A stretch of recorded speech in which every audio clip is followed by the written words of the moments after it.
everyone. Today I want to talk about the new leadership landscape that we're moving towards. Workplaces are undergoing a seismic shift. From the mind-bending rise of artificial intelligence to the jigsaw puzzle that is hybrid work, the growing mental health concerns, and the all too urgent need for inclusive cultures. The pressure on leaders has never been greater. In these rapidly shifting workplace dynamics, one thing is clear. Traditional models of leadership no longer serve the complex, human-centered world that we're leading in. With all of this, are you struggling to manage the rapid change and disruption the hybrid and remote work brings, and where visibility, trust, and team connection are harder to maintain? There are now greater demands on emotional intelligence, resilience, and adaptability. And are you worried about your own well-being and possible burnout? Don't you feel that we need to do more with less? And while these challenges affect everyone, women leaders face a double whammy. Not only do we have to work through all the normal chaos that is this world that we're living in, but doing it while dealing with outdated expectations, systemic bias, and leadership norms that weren't designed with women or our new world in mind. It's like being asked to win a race while carrying extra weight and still be expected to smile for the camera at the end. Women leaders are facing visibility and advancement gaps. While women make up nearly half the entry-level workforce, they hold only 28% of C-suite roles. Women are still underrepresented in leadership, especially at senior levels. And emerging women leaders are often reported being stuck in the middle, overlooked for promotion and yet overburdened with responsibility. A large Australian government study highlights that women's ideas and contributions can sometimes be undervalued or even overlooked. Plus, our voices often tend to get interrupted or dismissed. Burnout and emotional load is rising, and women, especially in the mid-career roles, are experiencing burnout at higher rates than men. A Deloitte's report found that 53% of women feel more stressed now than a year ago, and nearly 40% feel they must be always on to succeed. Despite many leadership programs, women still struggle with confidence and credibility challenges. Women often report lower self-perception of leadership potential, even when they outperform their male peers in competency assessments. This confidence gap is further amplified in male-dominated industries or cultures that reward aggression over authenticity. Thank goodness it's not in every single workplace, but it is being seen. Unfortunately, bias and double standards still exist. A 2024 article in Fortune magazine presented data showing that around 76% of high-performing women received negative feedback compared to only 2% of men. Women are judged more critically and on a more personal level than men. Women leaders are expected to be both assertive and likable, a tension that doesn't typically apply to men. When they lead with empathy, they risk being seen as weak. When women lead with strength, they may be seen as too aggressive. There is a cultural mismatch with traditional leadership norms. Many women feel disconnected from traditional command control leadership models. They want to lead with heart, values, and collaboration, but are unsure how to do so without compromising perceived credibility or success. I remember when I entered the workplace in the early 90s. Yes, I know it was a long time ago. So I was wide-eyed and ready to take on the world. And let me tell you, I learned very quickly that to succeed, I had to work harder, keep my mouth shut, and smile. I knew that if I dared to speak up, I'd be quickly put in my place or dismissed. It was basically shape up or ship out. And I hadn't yet learned how to swim in this big corporate world that I had entered. So I kept my head down and my mask up. I know that a lot has changed in the last 30 years, and many workplaces have put policies and practices in place to stop this type of culture. Some organizations have built really inclusive and respectful cultures. Some have not. I have found that it's actually very dependent on the emotional awareness of the immediate manager, even if there are policies in place. Right now, in the last 3 months, say more or less, have you ever felt that you should speak up but feel like something was holding you back? Like the weight of doubt and fear was keeping you silent? In this complex environment, over and above company policy, it's clear that a new style of leadership is needed, one that values both results and relationships, logic and empathy, resilience and vulnerability, more love and more heart. Women are uniquely positioned to lead this evolution, but only if we give them the tools, language, and confidence to do it on their terms, on our terms. We're witnessing a powerful shift that defines effective leadership. As workplace becomes more complex, diverse, and digitally connected, basically more Zoom, more Slack, and sometimes more confusion, emotional intelligence is stepping into the spotlight. It's no longer just a nice to have. It is a non-negotiable superpower for leaders at every level. Gone are the days when leadership meant just knowing your stuff and having the loudest voice in the room. Today's successful leaders bring self-awareness, empathy, active listening, and the ability to trust and to build connection. Basically all the things that can't be outsourced to a chatbot. Well, yet, hopefully never.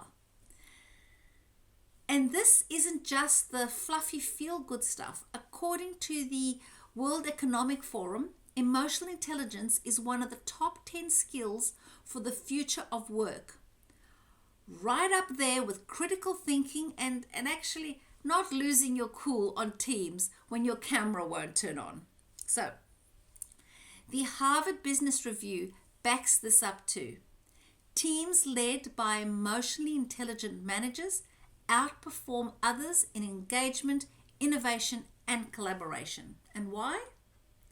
Because humans like to be treated like humans. This shift is being driven by the expectation of today's workforce, especially the millennials and the GZ, who rather have, they rather want a meaningful conversation than climb the rigid corporate ladder. They're not here for a command and control boss. They want purpose, psychological safety, and leaders who speak with more authenticity, less corporate jargon. So what does this all mean for you? So, leaders who can read the room, even a virtual one, manage conflict with empathy and communicate like a real person with clarity and compassion aren't just a nice to have. They are the heartbeat of high-performing, successful team cultures. And for women, this is both a challenge and a golden opportunity. Emotional intelligence is often an area of natural strength for us, yet it has long been undervalued in the traditional leadership models. For far too long, these skills have been filed under the soft and sidelined in favor of the louder, tougher stuff. The good news is that this is changing, and fast. Today, emotional intelligence is becoming the new currency of influence, connection, and sustainable success. In these times of rapid change and complexity, it's becoming crystal clear that future-ready leadership isn't just about being sharper, it's about being deeper. It's less about, sharpening your sword or your tongue, if that's the case, and more about strengthen your soul. Because let's face it, no amount of spreadsheets or strategic plans will help if your team is running on empty and quietly Googling jobs with less stress and fewer meetings. Today's challenges demand more than technical brilliance and PowerPoint wizardry. They call for courage, compassion, and connection. And that's why the future belongs to leaders who lead with heart. Leaders who can deal with uncertainty, not by controlling people, but by inspiring them. Leaders who understand that high performance isn't driven by pressure, but by purpose. Leadership with love, yes, love, from the heart is what we want. Heart-led leadership is not the soft alternative. It's the smart, strategic, and frankly overdue response to a workplace that's craving for meaning, safety, and more human connection. For teams, it creates trust and builds creativity and actually collaboration. For organizations, it builds stronger cultures. It reduces the staff turnover and sets the stage for real sustainable success. And for women, it unlocks a new kind of power, one rooted in authenticity, emotional intelligence, and values-driven influence.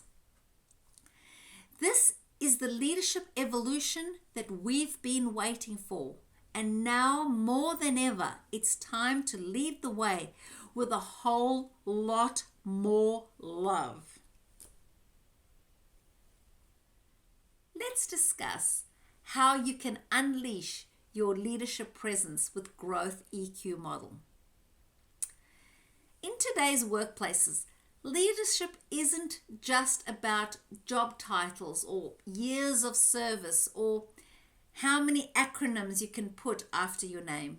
Although, if we're being honest, a few of those never hurt on LinkedIn. But the leaders making the biggest impact are the ones who show up with presence, with purpose, with a healthy dose of emotional intelligence.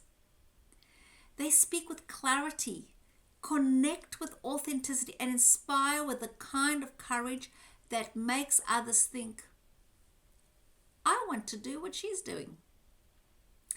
And yet so many emerging women leaders are still holding back. Second guessing themselves, dimming their voice to keep the peace, or shrinking ever so quietly under the weight of self-doubt and unspoken expectations. It's not that they're not capable. Oh, far from it. It's just hard to lead boldly when you're trying to decode the unspoken rules of leadership while also wondering if you're allowed to take up space at the table. That's why GrowthEQ is the future of leadership. It is a heart-led, human-first approach to leadership that helps you build inner fitness. Fitness that pretty much comes from within. Speak with influence and lead from the inside out so that you can be seen, heard, and respected in every room that you walk in. So today I'm sharing with you 5 growth EQ strategies that you can apply to shift your leadership from hesitant to high impact. So number 1 is develop a leadership presence and own the space you occupy. Number 2 is communicate like a leader with clarity, not complexity. Number 3, handle tough conversations without losing connection. Number 4, build the inner fitness to truly succeed in a changing world. And number 5, lead with growth EQ and with more heart, strength, and vision. So let's go through them again in a bit more detail. So number 1, develop a leadership presence and own the space you occupy. Your leadership presence isn't about being the loudest voice in the room. It's about being the energy you bring, the conviction you carry, and the alignment between your values and actions. The Growth EQ model begins by helping you get grounded in a positive mindset and self-awareness. This is the foundation of inner fitness, and it's where real confidence lies. And here are some growth EQ strategies to amplify your presence. I invite you to start with clarifying your core values. What do you stand for? When your actions and decisions are aligned with your values, people will trust you more, and you trust yourself more. Notice your patterns. Are you playing small, over-explaining, or holding back in meetings? Awareness is the first step to change. Practice embodied leadership. Presence lives in your body, your posture, your breathing, your tone and pace. All of these communicate leadership long before your words do. When you show up and anchored in your own truth, you naturally command attention, not through force, but through resonance. And that's what makes people stop and listen. So number 2 is communicate like a leader with clarity and complexity. If you've ever walked away from a meeting, I should have said more, or did I make any sense? Frankly, you're not alone. Many emerging leaders, and especially women, struggle with overthinking, over-editing, and second-guessing. But when you lead with growth EQ, you learn to trust your voice and communicate with clarity and intention. Well, here are some growth EQ strategies to strengthen your communication. Most importantly, speak from purpose. It's not about perfection. Leadership isn't about always getting it right. It's about being real, present, and intentional. Simplify your message. Don't bury your point in jargon or disclaimers. Leaders communicate with clarity, not complexity. And pause to own the moment. Silence isn't awkward. It's powerful. A well-placed pause creates presence and authority. And when you communicate with this kind of grounded energy, people listen. And more important, they remember what you say. And use the love framework. So listening deeply to understand before responding. Lead with openness to diverse ideas and views. And let values guide your message. And bring in empathy that connects you to your team. Number 3 is handle tough conversations without losing connection. Tough conversations are unavoidable, whether it's giving feedback, setting boundaries, or challenging a decision. These moments define your leadership. Many women shy away from them out of fear of conflict, being labeled too emotional or worried about damaging relationships. But avoiding hard conversations only creates more tension, misunderstanding, and misalignment. The Growth EQ model gives you tools to lean in with emotional intelligence, courage, and clarity without losing your connection or compassion. So, here are some Growth EQ strategies in difficult situations. Breathe before you speak. Ground yourself emotionally. Emotional regulation is your leadership strength. Name what matters. Be clear about your intention and the shared outcome you're aiming for. Prepare and know the key points that you're wanting to convey. Prepare is very important. Hold space for discomfort. This is where the growth happens. Don't rush to smooth things over. Stay present. Difficult moments, when handled with love, heart, and strength, build trust and credibility. And again, go back to love by listening to hear beyond the defensiveness and allow yourself to be open to where the other person is coming from. Hold on to your values to keep the conversation anchored in what's right, not who's right. And always bring empathy to maintain connection, even in a disagreement. These difficult conversations are no longer something to fear. They become opportunities to lead.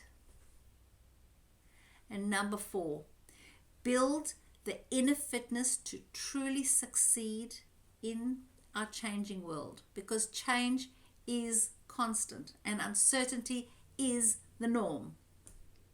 And leaders who cling to control and old paradigms will struggle to stay relevant. This is where emotional fitness, and I call it inner fitness, becomes essential, not just for survival, but for creating meaningful people-first impact.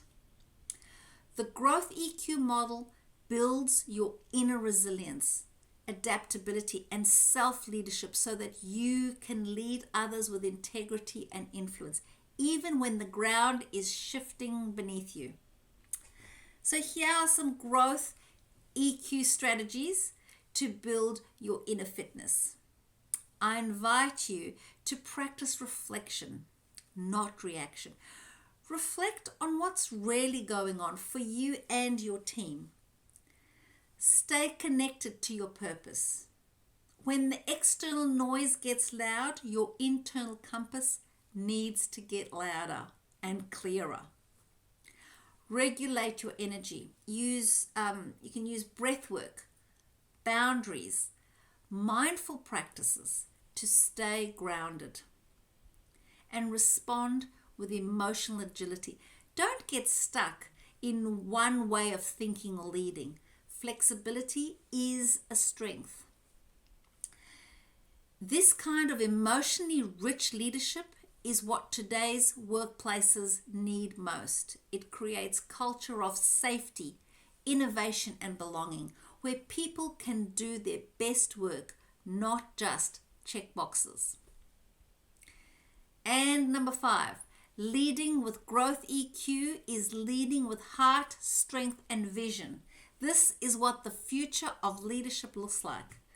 It's not a performance of power, but purposeful presence. It's not about perfect answers, but courageous clarity. It's not soft skills, but essential strength. The Growth EQ leadership model gives you the foundation to lead in this new world, not by becoming someone else, but by becoming more of who you really are.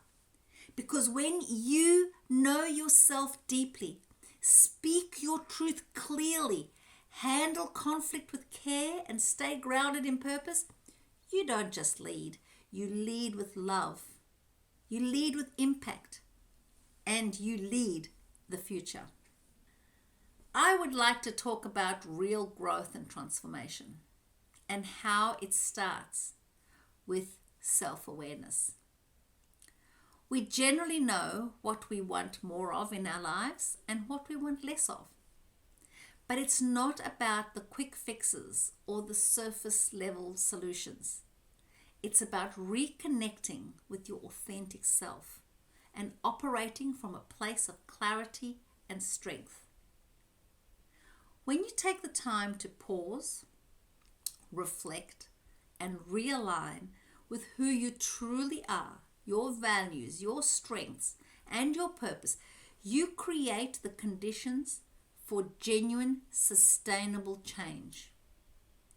Do you sometimes feel that the high-pressure environments that you tempted to respond immediately to discomfort, seeking validation, control, or a rapid solution? But what if instead of reacting, we look beneath the surface?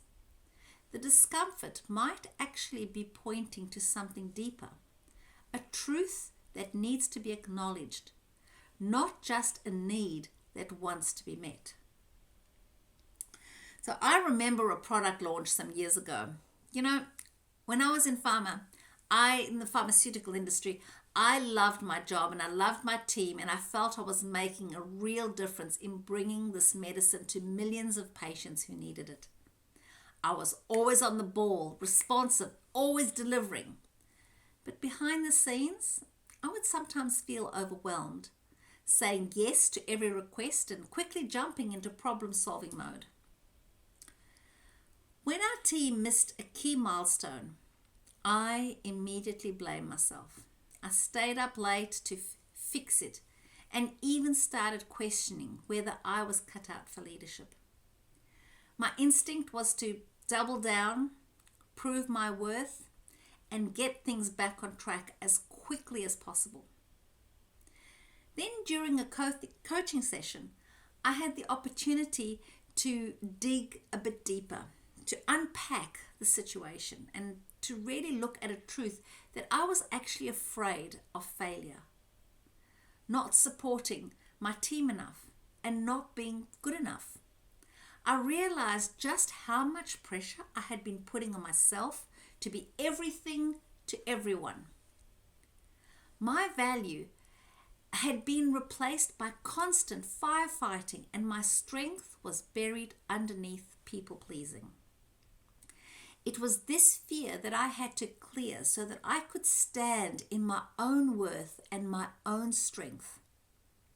There was no band-aid. I had to be real. I had to redefine my own expectations of what success looked like. And it didn't look like me bending over like a pretzel for everything and for everyone. I started leading from a place of clarity and calm. I began setting clearer boundaries, delegating more effectively, and reintroducing the team check-ins.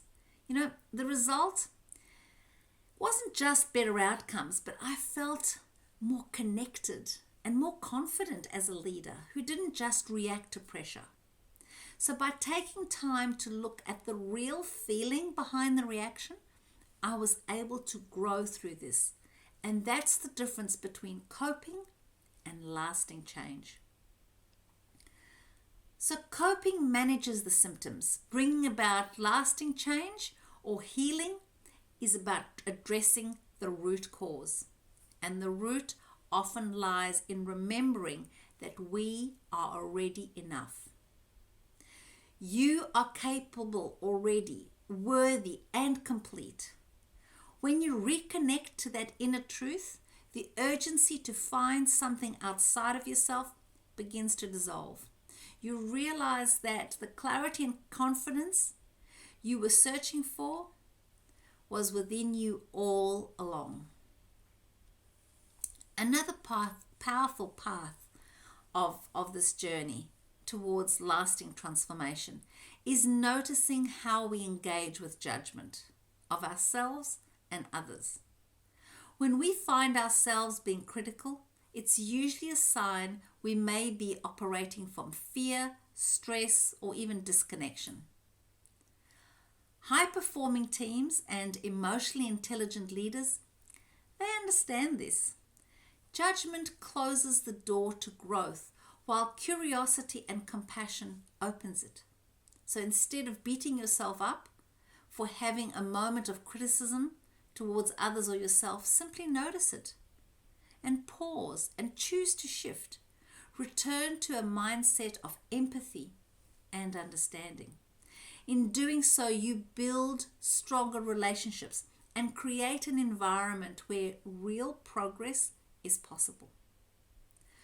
True leadership of self and others comes from this place. It's not about perfection, it's about presence, self-awareness, and the courage to meet the moment with integrity and compassion. If you've been called to lead, here are some daily practices to take you into this new era. Leadership in today's world isn't about waiting to be chosen. It's about choosing yourself. It's about committing not just to leading others, but to lead from within. The GrowthEQ model isn't another leadership checklist. It's a mindset. A mirror that reflects back your potential when you've been conditioned to doubt it. So how do you begin? Here are 3 daily practices to anchor your leadership in the real, the human, and the powerful.